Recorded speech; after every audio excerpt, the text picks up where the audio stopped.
as a podcast editor, I know what it's like for long nights and sitting at the computer and your eyes just start to go down, you're nodding out, trying your best to finish your workload.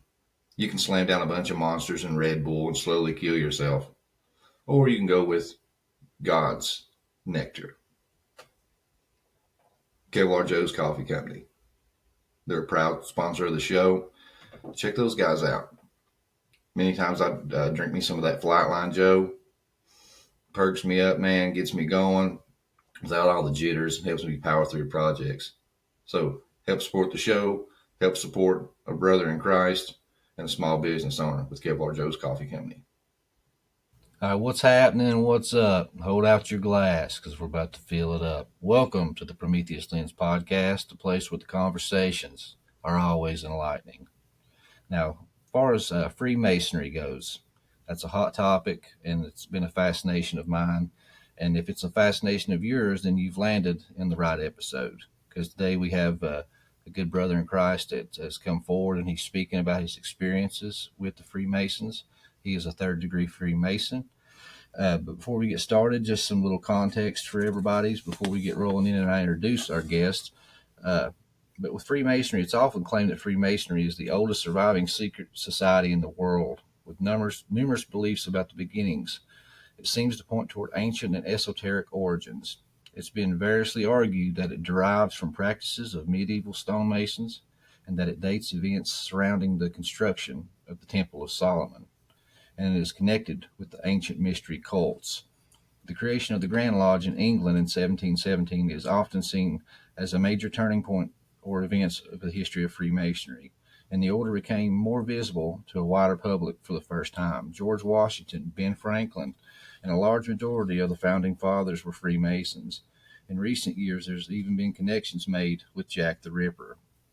But the only requirements to be a part of this fraternity is that you be 18 to 21, be quote-unquote freeborn, and believe in a supreme deity, which they like to call the divine architect. And their motto, which I've heard say, is they make good men better. So who can argue with that? I'd like to introduce today our guest, Brady. Brady, thank you for coming on, man. Oh, thanks for having me on, man. I appreciate it. I'm humbled by it, actually. So it's amazing how fascinated people are. So I'm 36. As we like to say, I'm a knuckle dragger. I'm a CNC operator. I actually just got promoted to lead hand of our shift not long ago. Been mostly just in the trades. Did a little stint in finance for a little bit. For career wise, that's just been I'm a trades guy. I like to fix things and tear things down and rebuild them and stuff. So that's kind of what I do now. When I was in finance, so one of the things when you're self-employed, you got to kind of get your feet on the ground and try to find business, right? So when I was self-employed in finance, I wanted to kind of network myself, and so I came up with the bright idea to join the Freemasons. So I started doing some research, because you always hear the conspiracy theories about the things that go on there and how they run the entire world and stuff like that.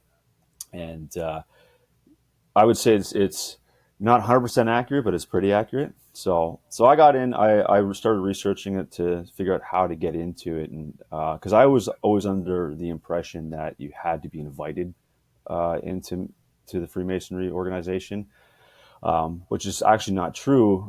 You can just literally go on whatever area you live in. You can go on their Grand Lodge website, and they'll have an application, and you literally just fill out the application. And they have a saying, to be one, ask one. Like it's even on the license plate covers and stuff like that. Sometimes to be one, ask one. Because their numbers for the longest time were starting to dwindle. Once the internet kind of came out and social media became a good way to network yourself for some people, they didn't necessarily need the fraternities anymore, right? So I got in, and so there's actually quite the process to get into it, right? So you fill out your application, or you're invited in, whichever route you go, and they will contact you and kind of figure out the general area that you're in, and give you like a list of the different lodges that are in that area. And then you just basically choose which lodge you kind of want to go to. Now, I had meetings in the evenings with finance, so I had to pick a lodge that met on a night of the week that wasn't during those meetings. So I just happened to pick a good one that I liked. And now, in the building that I was in, actually had 12 different lodges that met in that specific building because it was owned by another group called the Scottish Rite, which is actually basically an off branch of Masonry in a sense. And so I would meet there, and I kind of went through the initiation. So they contact you, they will, you pick a lodge, then they contact that lodge, then the lodge contacts you, and basically they'll do what they call the investigation, where they'll send out 3 master masons, and those 3 master masons will sit down with you. If you're married, they'll sit down with your wife as well, and just kind of have a conversation with you, gauge the type of person that you are, explain what they expect you to do, what you're kind of expecting out of it. Just really have that, I guess 3-on-1 conversation. And then they take their investigation report back to the lodge, and the next lodge meeting, they end up basically voting on whether or not they want you in. And so they'll come around. So they have a guy with a little box, and it's got black balls and white balls. And so he'll literally just go around, you pick a black ball, put it in, or a white ball and put it in. If you get 1 black ball, you're done. You're never getting in. So you have to have all white balls in order to be voted in. So generally, I've never, I saw I voted on a few people to get into the lodge that I was a member of, and I've never seen anybody get blackballed. I've heard of a few cases personally, but I've never actually witnessed them. And again, I think that's just because the numbers had been dwindling, so that like anybody who wants to get in, let's get them in kind of thing.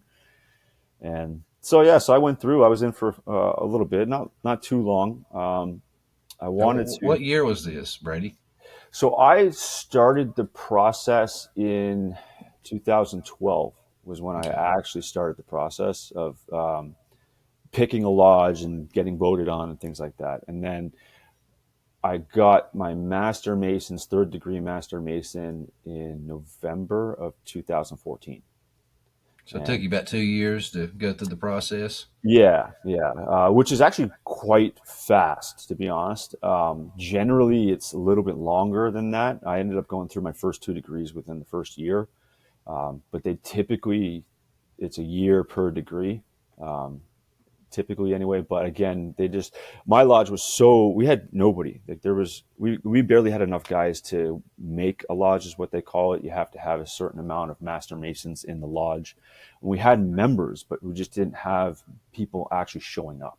And so that was one of the issues. Like when I got in, I was the youngest member in my lodge by 15 years. So, and I got in my mid 20s. So I got in later than some of these other people. But then we started getting guys that were coming back and then bringing their, young sons in, and, they were becoming, generational Masons, which for me, I knew that I had Masons in my family. I actually didn't find out until this past weekend who they actually were. So I knew that I had a great aunt and my grandmother who were members of the Eastern Star, which is the women's sector of Freemasonry. But in order to be a member of the Eastern Star, you have to have a direct family member who's a Mason. And so, it's got to be like a father or an uncle or a brother or grandfather, something like that. And I'd never known who it was, but this past weekend we had our Canadian Thanksgiving. And so, my mom and I were talking about it because she was actually asking me about my Bible, because a friend of hers was telling her about a Masonic Bible that had a whole other chapter in it. And mom was like, "Oh, do you still have your Bible? Is there like another chapter?" And it's like, "Yeah, there's the very first chapter in the Bible is the Master Mason's chapter." And so it just goes through all this other stuff. And I'll show it to you in a minute. And so I found out that it was actually my grandmother was an Eastern Star, a great aunt was an Eastern Star. I had a great uncle and a grandfather and a great grandfather who were all Masons. So I have quite the generational curses going on there. Yeah, Generational curses. Yeah, 100%, man, 100%. And your family's opening doors, and then you are opening doors, and that just leaves room for stuff like that to creep in. 100%. Like wasn't born Roman Catholic, or I wasn't even born Christian. I when my mother divorced when I was 4, and then she remarried when I was 8, and then so he had 2 daughters, and my mom had myself and my older sister. I'm actually the youngest of the 4 of us, so 3 older sisters. So that was always nice. I had And 2. there you go. So you know what it's like. So when we moved, the area that we moved into had a really dungy looking public school, and then it had a really nice looking Catholic school. And so my parents were like, what school would you guys like to go to? And I was only in grade 2 at the time. So we're like, let's go to the Catholic school. It's nicer. I want to go to that one. So then we had to, get baptized and do all that, the first communion and stuff in order to actually attend this school. So that's kind of how we got into it. And then I became an altar server for quite some time.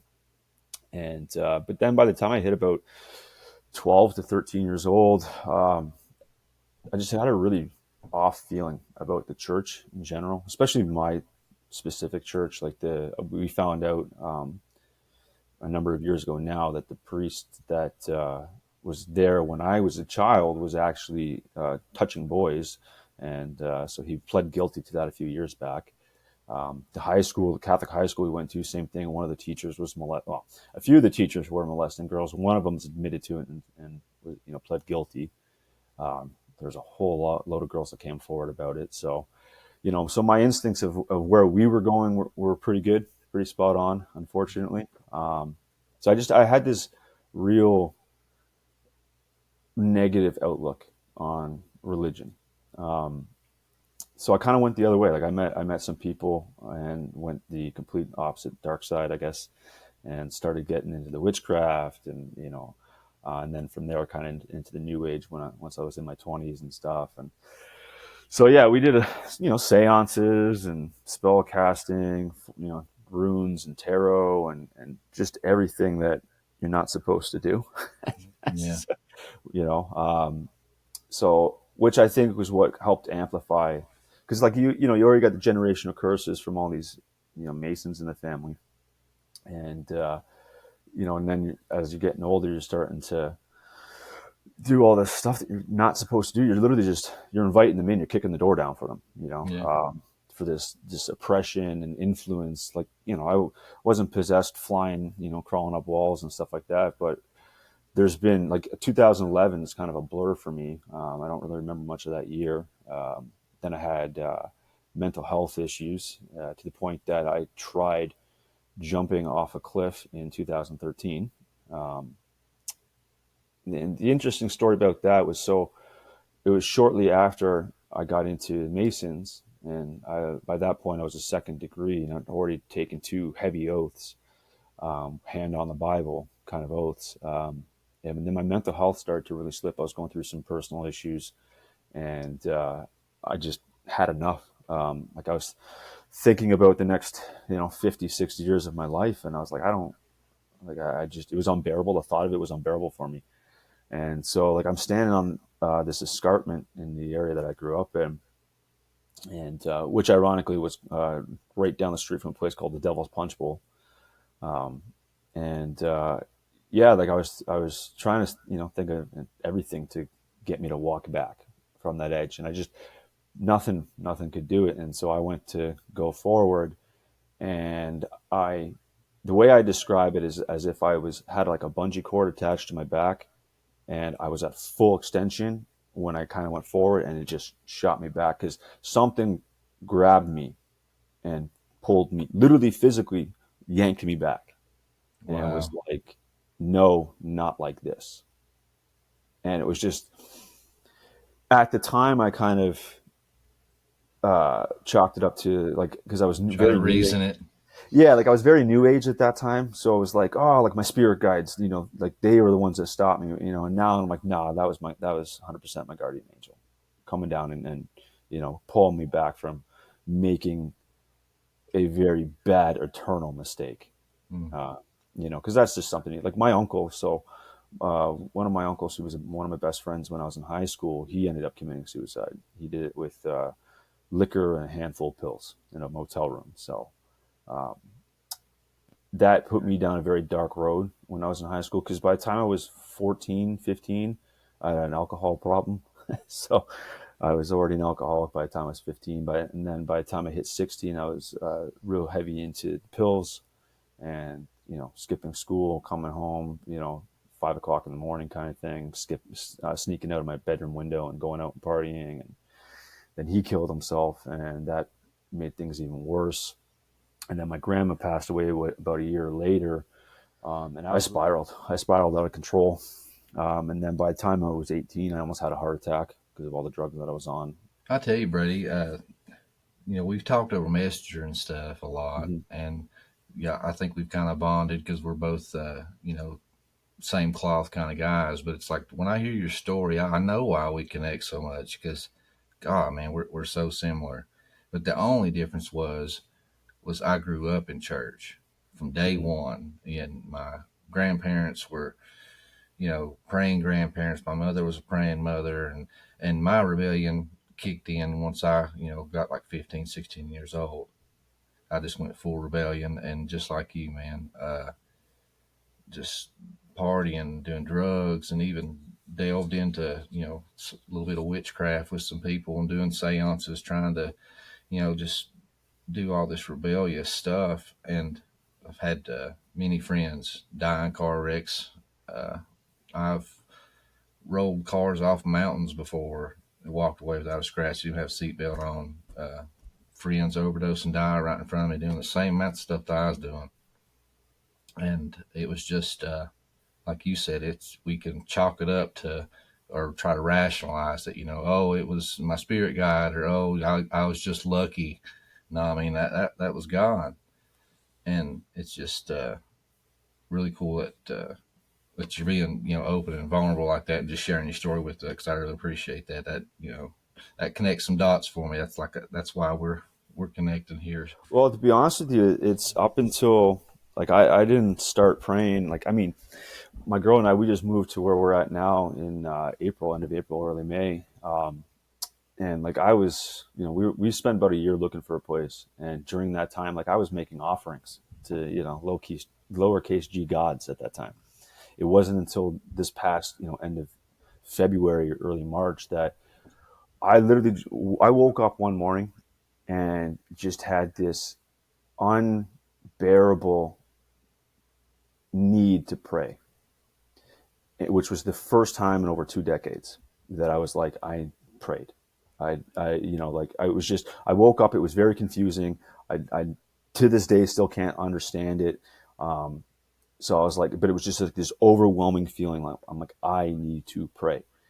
So I did. And so like, I remember, the Lord's Prayer from Catholic school and stuff. So that was what I did. I just prayed that a couple times and then went on about my day.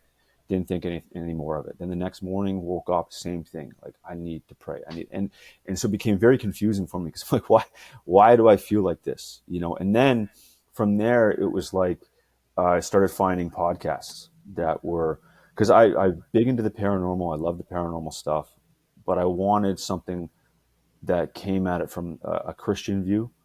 And so that's kind of where I started with that, and it's been this journey, over the last, I'd say 9 months now, where it's like even my parents are like, who are you? Like, because I'm in my infancy stages of coming back to Christ. I won't deny that. But I've been really soaking it up. So it's like, I'm a very private person. So for me to even want to, come on the podcast was a big deal, but I just felt like I needed to, like it was something that God was like directing me to do, because the word's got to get out. People, like, I want, if I help just one person stay away from doing, some of the crap that we did that you shouldn't be doing, that's good enough for me, so, that's why I been wanting to share my story with the Freemasonry stuff. People don't realize, like, most of the guys in it, and again, I'll just speak from my experiences. Like, I don't speak for anybody else or any other lodges or anything like that. I'll speak from what I've seen Most of the guys that are there, it's a boys club, it's a night out, it's a night away from the wife, having a few beers at the lodge, shooting the breeze. Most times people, when they think of Freemasonry, it's like, oh, they go to the lodges and they plot to take over the world, or do all this nefarious stuff. Pinky in the brain. Exactly, right? Like, what do we want to do tonight? Same thing we do every night. Try to take over the world, right? Like, unfortunately, it's a false way to look at it. Like, the lodge meetings are there specifically. I don't mean to be blasphemous, right? Comparing it to church, but it's kind of like church, where it's just more of the ritualistic side. You're going there to do like when you go to church, you go there to praise God and learn about God. When you go to Freemasonry lodge, it's literally there to basically praise the brotherhood, go through your if you got initiations, or you're bringing somebody up through the ranks, or you go through lodge minutes, vote on candidates, things like that. The nefarious take over the world planning all happens outside of the lodge, at country clubs, in cabins off in the wilderness somewhere, when they're just shooting the breeze with each other.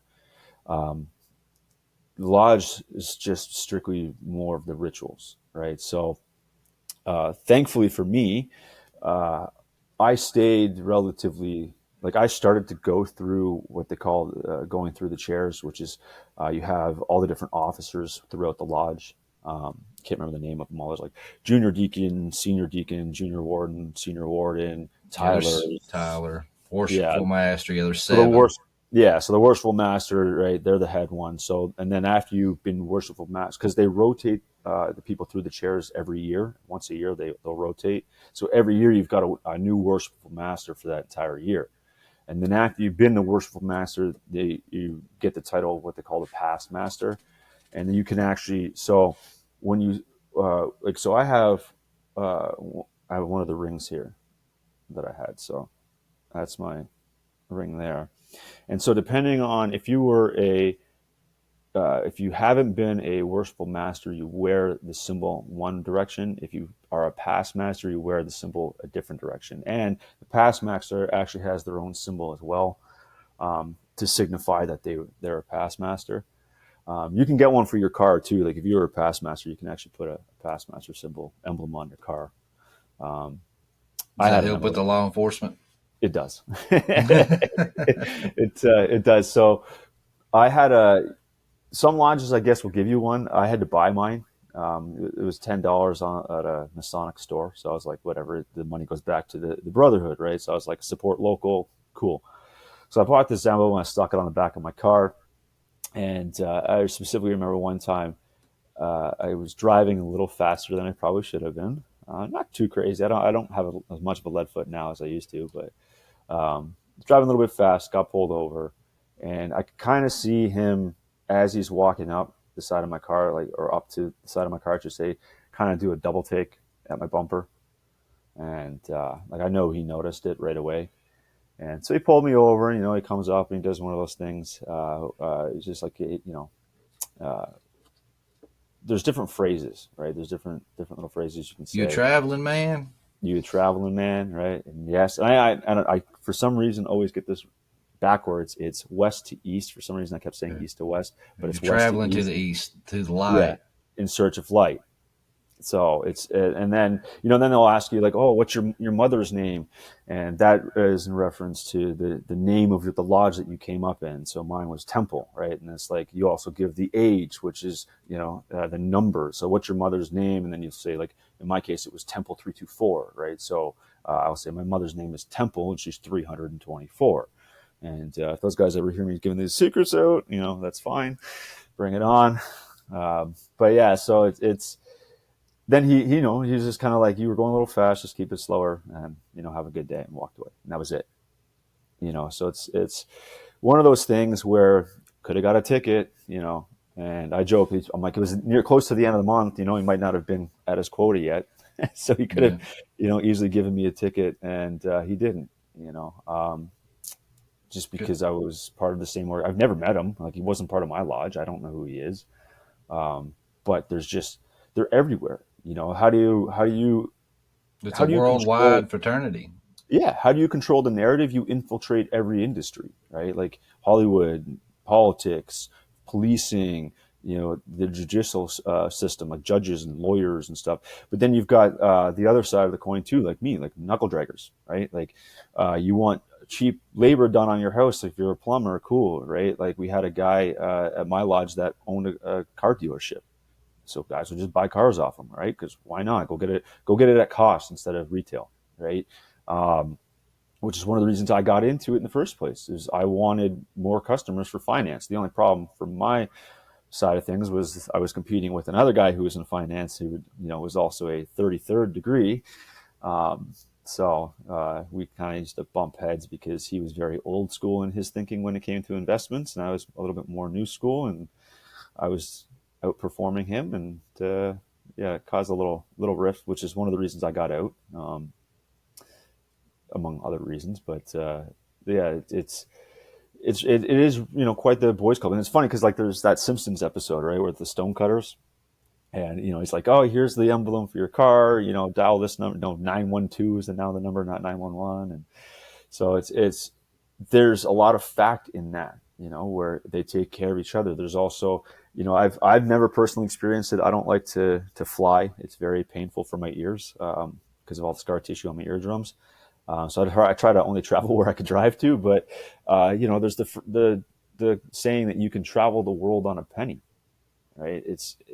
I knew guys that would travel to places like Peru to do missionary work.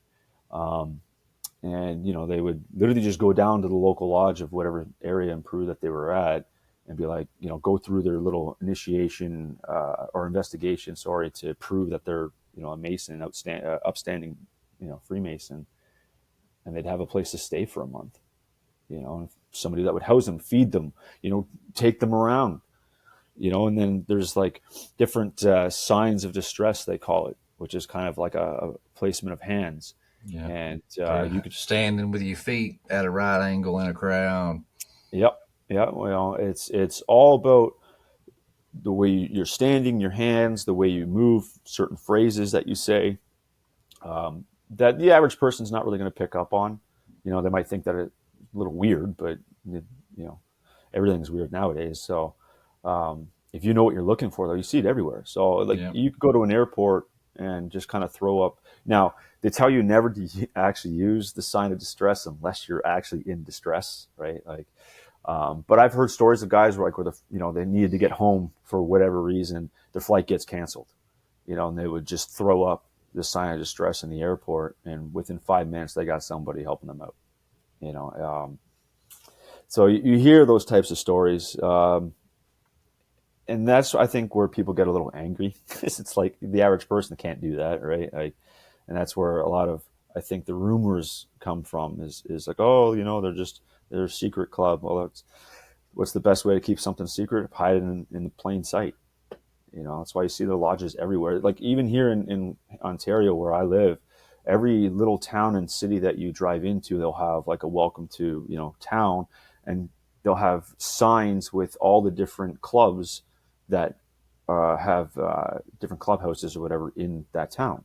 And then you'll see the Masons on them every time. Mm-hmm. Like almost every city has one. Almost every little town has one. They're literally everywhere. And then you've got the Knights of Columbus, which is like the Roman Catholics version of Freemasonry, because they tried to compete with the Freemasons and made up their version. Yeah, because they realized how popular that type of like fraternity brotherhood was becoming. And then the esoteric too. I mean, everybody wants to know secrets, man. 100%. Everybody wants to know the secrets. Hey, I want to know. Yeah, like what do you know that I don't know? Yeah. And so that's and they go right back to, like you were saying in the intro, like they quote biblical stuff, like biblical texts, like the King Solomon's Temple, and the third degree initiation is actually a mock killing. So you play the Hiram Abiff, right, which was the Master Mason. Guys, what's up? Tom Dunn here from Through the Black. We have launched our new ministry outreach, No More Dead Babies. And the website is nomoredeadbabies.com. We want you to go to that website and get a free t-shirt, okay? and we want you to join the movement, okay? We need soldiers to step up and say that they're going to be a voice for the voiceless, okay? Guys, we've never done anything like this before. This is a big deal, and I don't know who all is ready for it out there, but it's time to step up, okay? And we're asking you to go to the website and order the shirt. The shirt is free, but you got to pay for shipping, okay? We're going to ship it out to you as soon as we get it. You tell us what size you need, and then we're going to send you the t-shirt, okay? Join us. The goal is to get thousands of these shirts out. Keep pushing this. I think this boldness can be contagious. What's going on, guys? I want to take this opportunity to let you guys know that we also recorded a supernatural experience episode that we released to the All Access Pass holders back around Halloween. I talked to Brady in this session for almost 3 hours. He had just some breathtaking stories, just mind-bending stories about some of the supernatural experiences and stuff that he had that was related to these generational curses and this Freemason connection. So if you are an All Access Pass holder, be sure you go to your feed and check out that episode. I think we called it Generational Curses. And if you are not an All Access Pass holder, head on over to PrometheusLensPodcast.com, sign up. It's easy, very painless. 33 cents a day gets you All Access Pass to members only episodes. Early access, actually you get 48-hour early access to all episodes. You get exclusive episodes. You get access to the private community, and we also have monthly chats and Q&As. Come join us on the hero's journey. And also, keep Brady in your prayers. Brady's been having some health issues here recently, so any kind of prayers that you can send up for him, I know he'd greatly appreciate. So back to the episode, guys. You play him unknowingly because you have no idea. You've never seen this ritual before. You have no idea what's going on.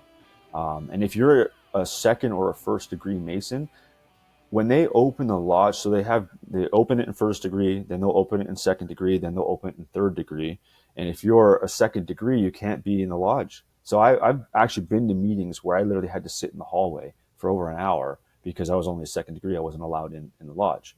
So when you're going through this initiation, you have no idea what's going on. And all of a sudden they just got guys attacking you, quote unquote, attacking you with like a blunt object, to reenact the murder of the master builder, Hiram Abiff, right? Because he was the one that, oversaw the building of King Solomon's temple. And then, the phrases for their pass grips, their handshakes are, Boaz and Jachin and Shibboleth and Tubal Cain, so like all biblical things. And like Boaz and Jachin, I think it was, were the two pillars in King Solomon's temple. Right. So it's all representing strength. The other one represented wisdom. And when you combine wisdom and strength, that gives stability. Exactly. Yeah. Yeah. So you've done your reading, Yeah. What do you need me for? You got to. Oh, no, I don't have firsthand knowledge. I just read. That's true. Well, to be fair, like most of the ritualistic stuff is like, you can find it online easily. If you know what you're looking for, like you were saying, you've been reading Morals and Dogma, right? So that talks a lot about it. There's another good one, Duncan's Ritual, something like that. What was it called? I'm going to look it up right now. It is. I was literally just looking at it this morning. Duncan's Masonic Ritual and Monitor. It's written in 1866, so it's a little old school in the language, but that one's also got literally every ritual from the first to the 7th degree, I think it is, and so it just, you can find everything you want. Like if you want it online, like my mom was asking me on the weekend, she's like, oh, like aren't you gonna get in trouble like if you're giving away these secrets and stuff? And I was like, I mean, the worst they're gonna do is just blackball me from the fraternity, which, to be fair, like I've never actually officially quit, right? I just stopped going.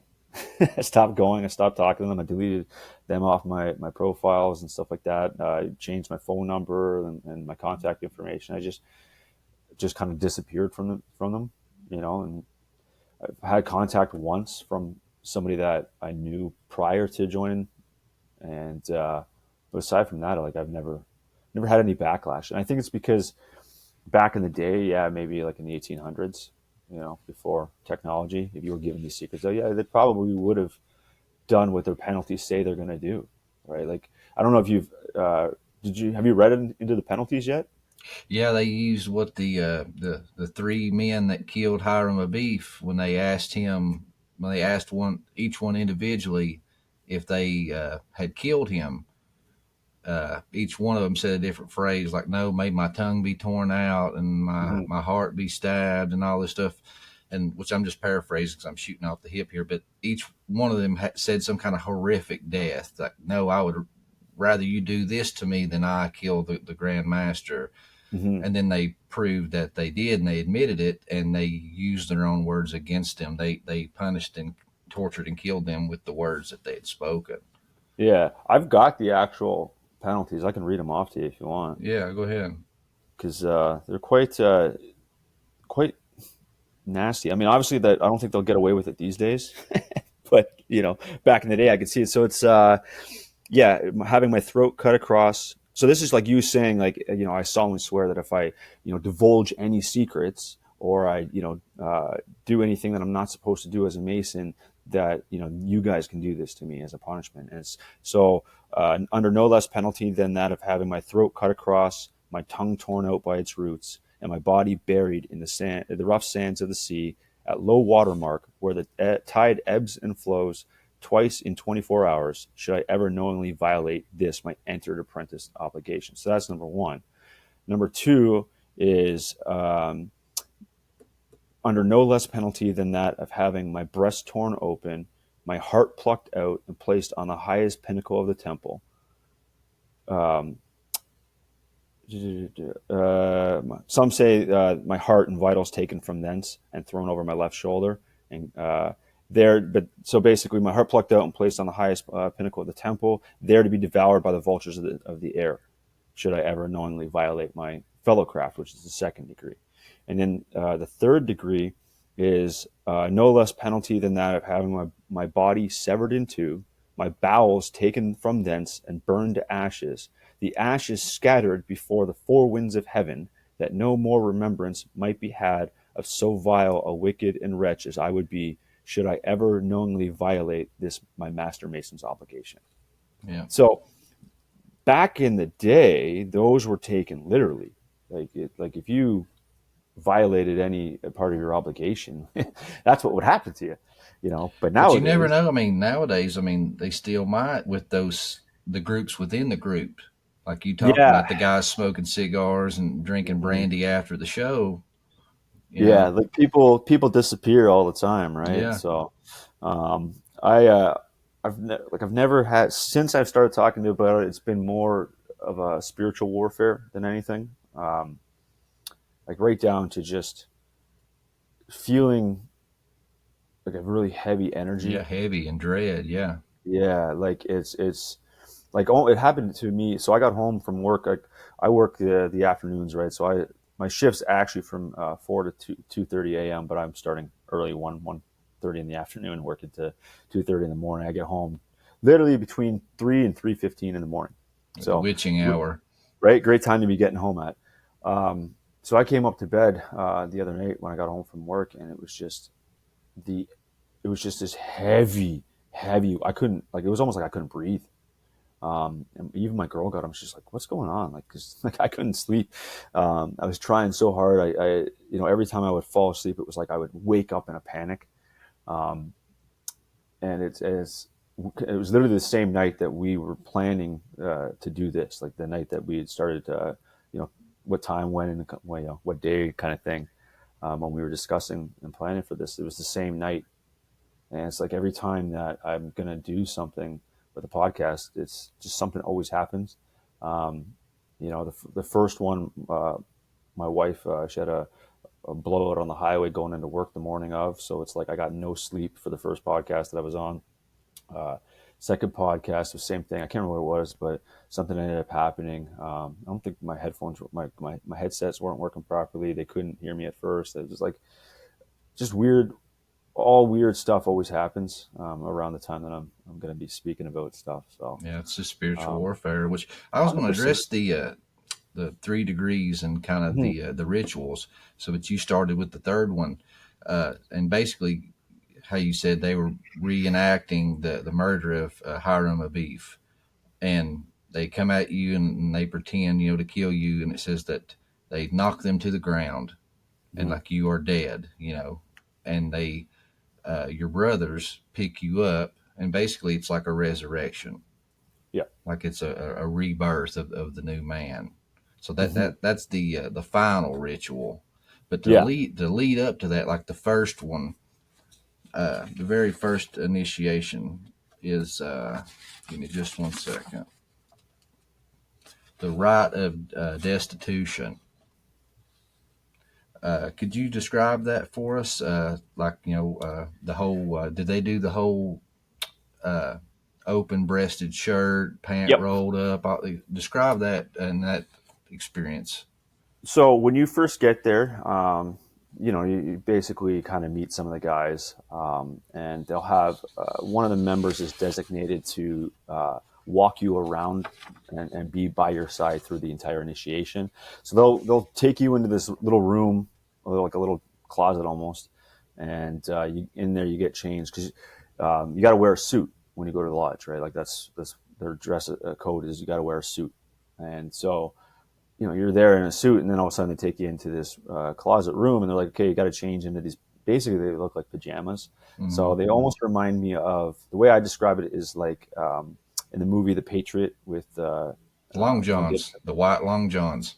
Yeah, kind of right. Like that weird undergarment of what they're people used to wear back then, and the shirt's got a flap on over either breast.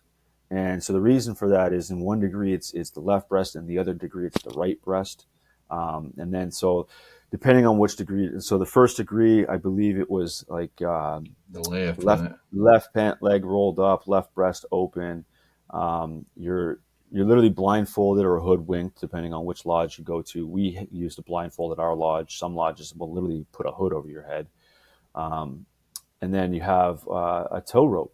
A cable tow around a noose around your neck, yeah. Exactly, yeah. And so that's what they're guiding you by. So you're basically like your arm is locked with the other Mason who's leading you through, but he's holding on to the tow rope.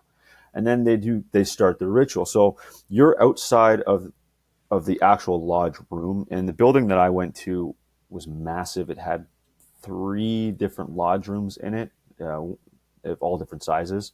And so we used the smaller one because our lodge was generally pretty small. So we're on the 3rd floor. So you're standing in the hallway outside of the lodge room, blindfolded, ready to go. And then they do the knock on the door. And there's a different knock per degree. I don't remember I think it's like 1 tap, then 1, 2, 3 or something like that, or 1, 1, 2 for the first degree. And so then the inner guard, they'll open the door. And they have it's like, oh, there's an alarm at the door. It's like, oh, see to what the alarm is, like old Shakespearean kind of talk. And they open the door and they instruct you to take a step in. And you go to take a step in, and then all of a sudden you feel a poke on your chest over your heart. Now, they have a sword. You're supposed to use, I believe, the square for the first degree. I don't know if it's the square or the compass. It's one or the other, but they're supposed to use that. But some lodges use the sword. We used the sword in my initiation for some reason. Don't know. But that's how the original rite was. Yeah. Albert Pike talked about, yeah. And I love he talked about the symbolism behind it. And this is stuff that the common man don't think about. But he was like, the left pant leg was rolled up to show there was no shackles. Yep. You are a free man, freeborn, and you are also not a slave to your ideologies. You're a free thinker. And then the left breast was opened up to show that your heart was open to enlightenment and knowledge, but at the same time, you're exposed to danger too with the blade. I thought that was, that's just stuff that most of us just look over, I know I would have. Yeah, like I looked over it going through it. Like I didn't realize half the stuff until years later, right? And that's a good point, because it's also like with the left breast being open and allowing yourself to be in danger, showing them that you are willing to give yourself to the organization. Yeah. Right. It's that symbolism of like, hey, I got nothing to hide. I trust you guys, and here you go. Like if I do something wrong, this is what it is. And so, yeah, so they open you up the door, they let you in, they poke you in the chest with a sword, and then they have this whole thing where like you need a password to get in, and it's like the Mason's whispering in your ear what to say. And it's like, I don't have the password. And then it's like, well, who has the password? And then the other Mason would speak up, I have it for him. And then he'll say the password. And then you got to repeat it. And then they, let you in. And then they go through this whole, most of the ritual is really walking you around, showing you to all the different members, and you saying different phrases. And then you take the oath on the Bible with your hands on the Bible. And so the placement of your hands on the Bible during your oath is actually the placement of your hands when you're giving salutes, I guess you could call it, to other members, right? So like, however you have your hands on the Bible, so it's like, I think it was like this for the first degree, where your hands are kind of like one hand on top, one hand underneath, and you have like one hand on the page, and then another one underneath for like the second degree.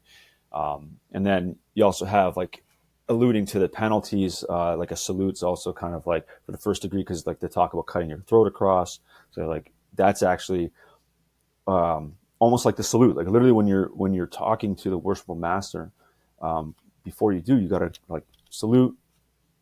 That's the salute. Like it's how the penalty of how you would die is how they salute. So yeah. So then they bring you around, and then they literally go through a lot of that. Like that, a part of the ritual, the biggest part of the rituals is actually just explaining every little different symbol to you, and the symbolism behind why they're doing certain things. Like they talk about the rough ashlar, which is like just a really rough stone. And so you said in the beginning, Freemasons they use the phrase making good men better, right? Yeah. And that would be a great thing to strive for, if that's actually what they were striving for. And so they talk about the rush ashlar. So it's a rough stone, and then in masonry, as you get better in like actual stone masonry, they use stone masonry to make it what's the word I'm looking for? Thank you, allegories, right, to everyday life, right? So like and then same thing with going through the degrees. So like when you are in your first degree, you're a rough stone. When you're in a second degree, it's partially rough and partially smooth. And then when you're in the third degree, you're a perfect squared, block. And so they use that they explain that in the ritual, like why we talk about this, like the rough ashlar, like alludes to your character as a Mason, and learning through the degrees. And this is why it's supposed to take a little bit longer than a year per degree, because you're not supposed to just kind of go through the motions. You're supposed to actually learn things. They tell you to learn about the sciences and geometry and mathematics, and because like the lodge is checkered floors. It's laid out. The worshipful master sits in the east, and so the lodges are, regardless of how the building is built, the room will be laid out that the worshipful master sits in the east. And then you have like the trestle board that shows the different tools, and talks about again, same thing, like what each tool represents. Like they have another saying, we'll meet on the level and we part on the square, right? So it's like we meet, we're equal. It doesn't matter where we rank in society. When we're in the lodge, we are equal. You could have the president, and you could have a homeless guy if he's a Mason, which I wouldn't suspect a homeless person would be a Mason. But when you're in lodge, you're equal. It doesn't matter. You don't talk about religion. You don't talk about politics, because everybody, like, those are two divisive things. Yeah. So so they teach you all that through the initiations as well, right? So that's a big part of the ritual. But did they walk you around like when they first led you in? Because I've read that they basically do like a ritualistic like circles and zigzags, and it's basically like you're blindfolded and you're just aimlessly wandering around, and it's supposed to like give the illusion of like going through the darkness or the labyrinth of life, and you're desperate for help, and and then you're made to ask to see the light. Yeah. And then Oh, you're yeah. brought to the east. Yep. Because that's where the sun and the enlightenment is, and the worshipful master. I didn't know if that was just stories or No, that's embellishments. 100%. That's 100%. They walk you around blindfolded, and they basically show you off to all the different officers, because each officer's in a different chair, and then you have your members spread out throughout the lodge as well.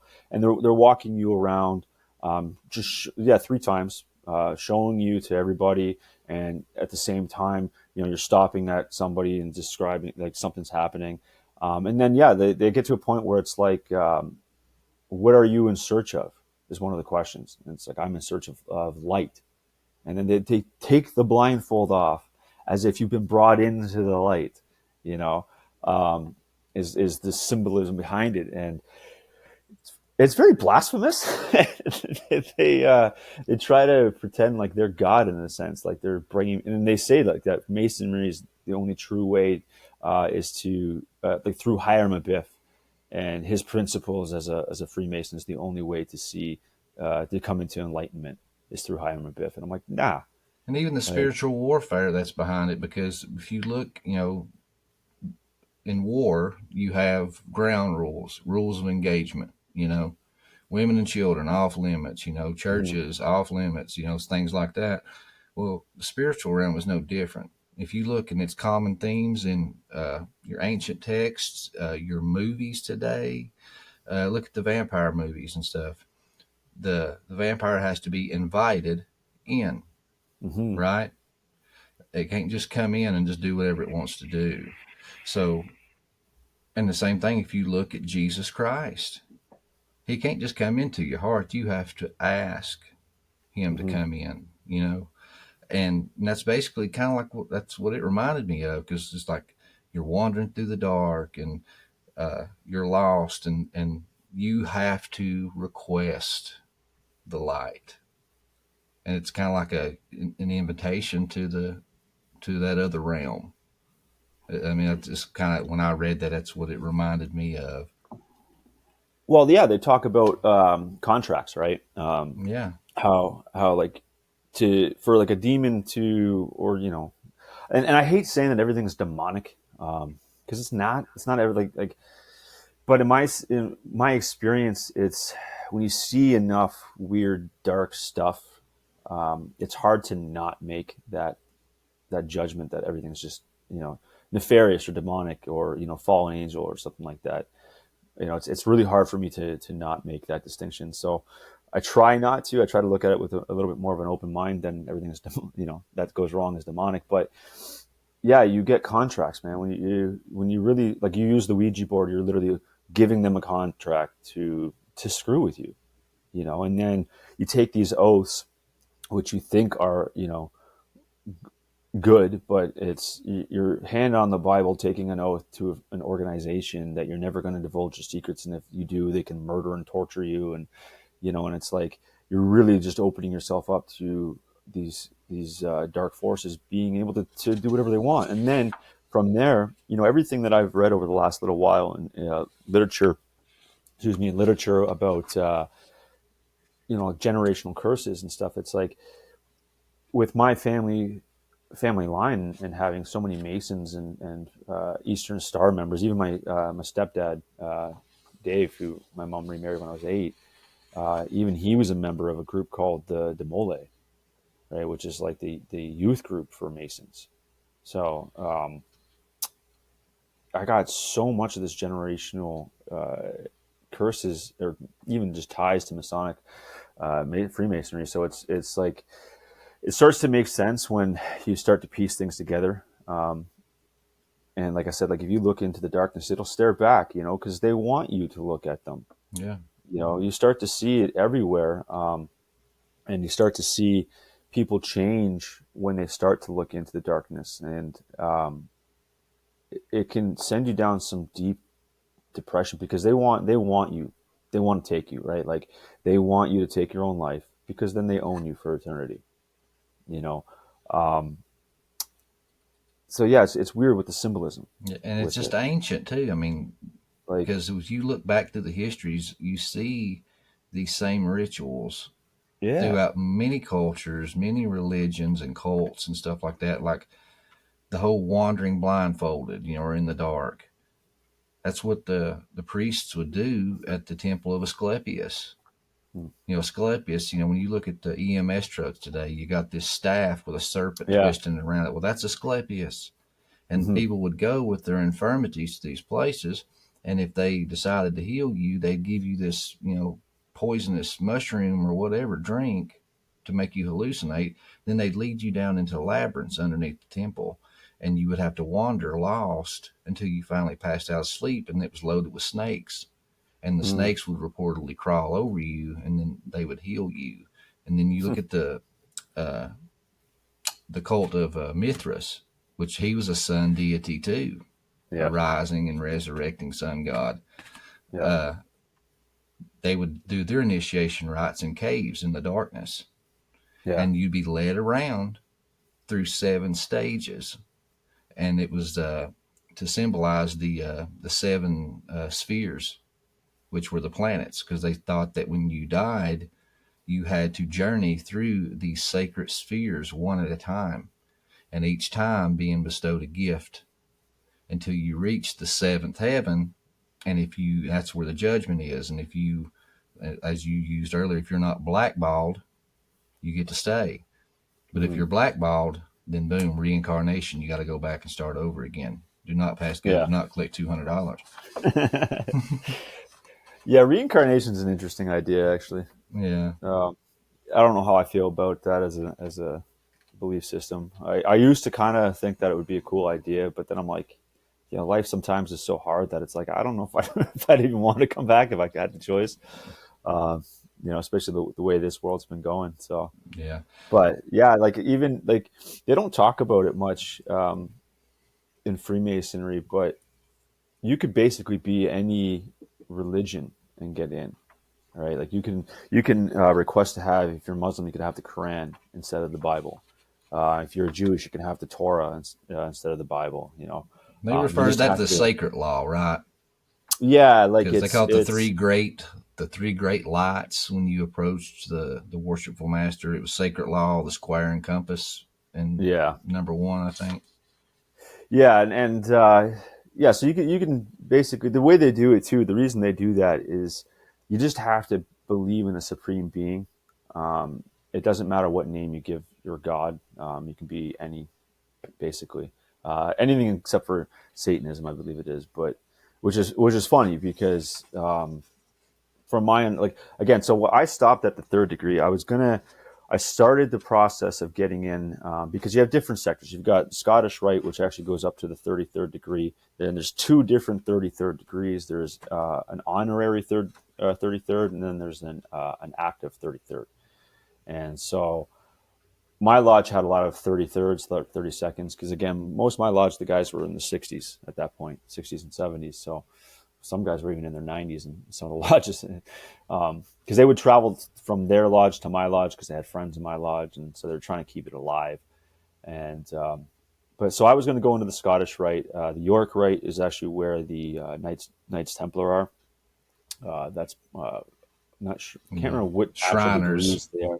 So then there's the Shriners, which is another separate one, and it's so funny because it's like I started to see some of these people, like, and it's confusing because you got like that guy that went down to Peru to do missionary work. It's like he's literally doing Jesus's work by going down and helping people and spreading the gospel. But then on the other side of things, he's part of this organization that on the back side of things is pretty nefarious. And I started to kind of piece things together because so the Scottish Rite here in the area that I live in, they run all the blood donor clinics, surprisingly enough. Then you've got your Shriners Children's Hospitals, which is run by the Shriners. So it's stuff that is disguised, again, out in the open, hiding in plain sight as being good. And I'm sure they do a lot of good, these children's hospitals, not to say that everybody that works there is bad, but I'm sure there's a lot of weird things that happen in these places. Same thing with like the blood donor clinics, like how we had a blood shortage all of a sudden, right? And then it's like, you guys just ran like 10 blood clinics this year. How is it that we have a blood shortage? So it gets me wondering, like, what are they doing with the blood that they even donate? And then the real weird one for me is the Masonic chip program, which is like a program where they'll take like DNA, hair samples, fingerprints, dental records, pictures, whatever of your child. And so that if your child ever goes missing, the cops have a full profile that they can start to try to track down your child with. And it's like, okay, that sounds good on the surface, but now you're literally just giving all this personal information about your child to who the heck knows, and who knows what they're going to do with it. And it's like people are warning you, put pictures of your house and your children and their sporting events on your social media because they can get kidnapped easily, And meanwhile, you got parents that are giving away DNA. Yeah, like no, and why is it that they're so fascinated with DNA and blood? Well, like for me, I'm an O blood type. I'm a universal donor, and it's so it's like they always used to love my blood, but then they changed their regulations about a decade ago, where they won't take my blood because I had cancer as a child. So it's now they're like, oh, no, your blood's tainted. I'm like, oh, all of a sudden it's tainted. Okay, great. Like, I'm like, I'm sure if you needed it that bad, you would be taking it because it's been 30 years now that I've been cancer free, guys. So yeah, but yeah, it's so you get these weird nefarious organizations, in my opinion, disguised as good. Well, so after you finish your first degree and you go through that initiation, you're given your apron. Yes. And you still have your apron. So, but yours is special. Yeah. So there's different aprons for every degree. The first degree is literally just a plain white lamb's apron, nothing on it. And that's the one you'll wear. They don't even give you that. That's just literally at the lodge. So when you come to the lodge meeting, they have the first and second degree aprons just laid there for the members that are in those degrees. Just grab one, put it on, and you can go into the lodge. And then they kick you out for about an hour or two when they're doing the Master Mason stuff. The second degree is same thing, plain white lamb skin apron with just basically two blue circles at the bottom of it, and it might have blue around the trim, and then that's it. And then the third degree gets a little bit more intricate, and this is actually what it looks like. So a second degree won't have any of this, won't have the tassels. It literally just have these two on it. And first degree is literally just the center white piece. That's it. And then I've got the gold around the edges of mine, and the tassels are gold. And what that represents is that the lodge that I was a member of, and even has on the button, I don't know if that'll show up, but the Masonic symbol on the button there. The gold represents that my lodge has been around for over 100 years. So if your lodge is younger than 100 years old, it's actually silver around all the edges and the tassels. And then once you hit 100, they give you switch over to a gold one, which I didn't know for the first 2 years that I was in the Brotherhood. But I happened to go to another lodge that a guy that I worked with was a member of, and he was they were doing their chairs. So they were rotating their officers through the chairs that night.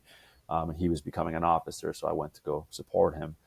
I'm looking at his apron. I'm like, dude, what's with the silver? Somebody's like, man, yours is all tricked out, bro. Yeah, right. Like it's like, oh yeah, our lodge is I think their lodge was 86 years old or something like that at the time. So they were getting there. They're getting there. But they give you that. You get to keep that. You also get a pair of white gloves with the symbol on it as well. Most times they don't. Some lodges don't even require you to wear them. I think I've only wore these twice.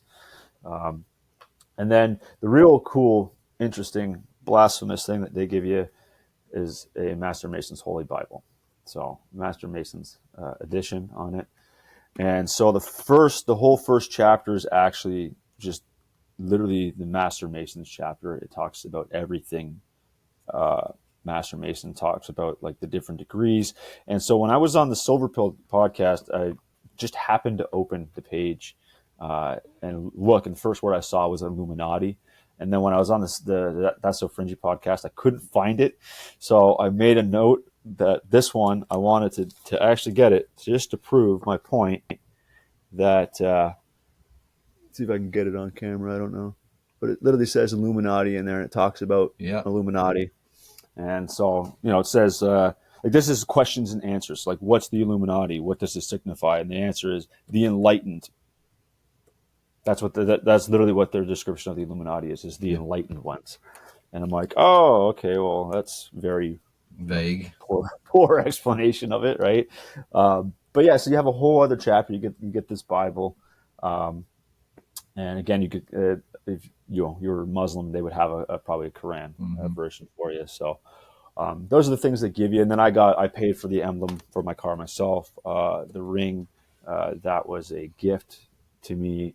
The Grand Lodge. So just what happened on the night that I was getting, they call it. So you were saying like they raise you up, right? So to the third degree. So once they kill you, they resurrect you. They raise you up. So that's where the phrase "I was raised." So like you have, I was initiated. Then second degree is I was passed, and then the third degree is I was raised. So you're basically being raised from the dead, becoming a whole new person, blah, blah, blah. So on the night that I had my third degree ceremony, one of the Grand Lodge members of Canada just happened to be there doing his rounds, because they have to do rounds at every lodge. So I ended up getting an honorary Canadian flag Masonic pin. And then I also have a sterling silver pin that was... I believe this was my grandfather's. Now that I know who is. Oh, wow. Yeah, sterling silver tie pin. So my mom actually gave me this because they didn't keep anything else after everybody passed away. They got rid of everything. So like, well, with those aprons, is there any like? Are you aware of, like, did they tell you about any of the symbolism or the representations of it when they gave it to you?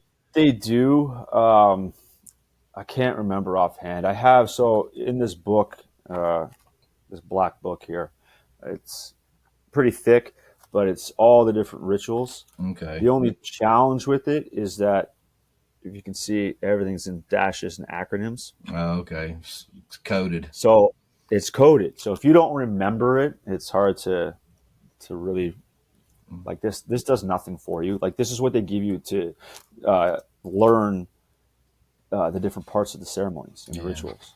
Right. And I'm like, well, this doesn't help me.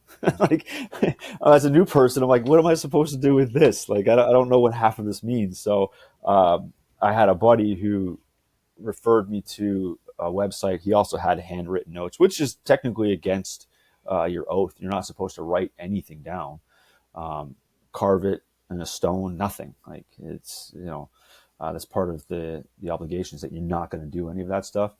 But yeah, I know that they do. Again, that's when they're walking you around. Like, your oath ritual side of things is maybe like 20 minutes, and then the rest of your initiation, or being past the second degree, or being raised to the third degree, is literally them just explaining everything to you. And they do it so, like, it's so much, and you're meeting, literally, it's like, I just worked a 10-hour shift at work. I got to go home, shower, get changed, go to the lodge meeting, and then I got to be there for like 3 hours while they're lecturing me. Just mass amounts of data. So much, right? That, like, and as a 25-year-old at this point, like, I didn't care about it that much, that I didn't really pay attention to it.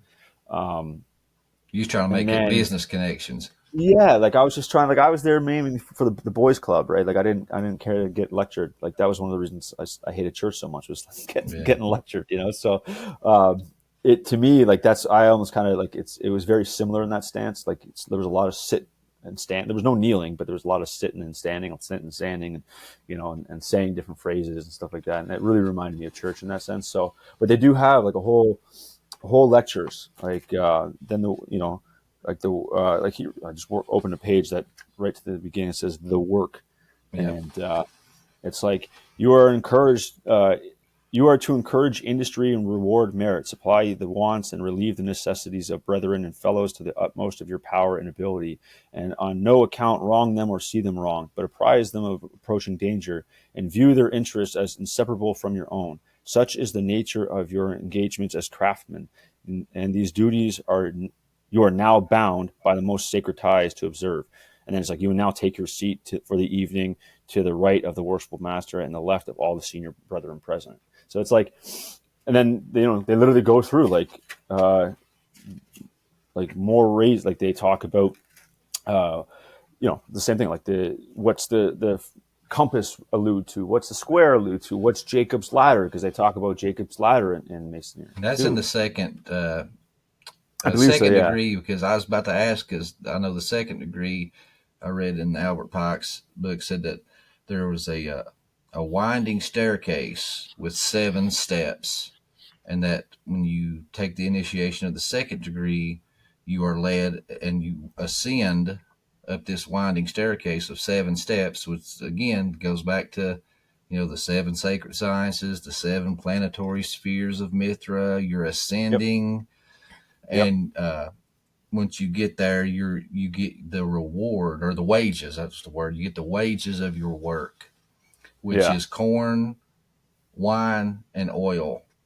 And it said the corn is your sustenance, because we all need bread. The wine symbolizes happy, good times. And the oil was, I think, joyfulness or something like that. But basically it was saying that for doing the work, which is good deeds, these are your just rewards. It's the first time I've heard that in about a decade. You've done your research. That's definitely a deep dive into that. Actually, that's good. I like that.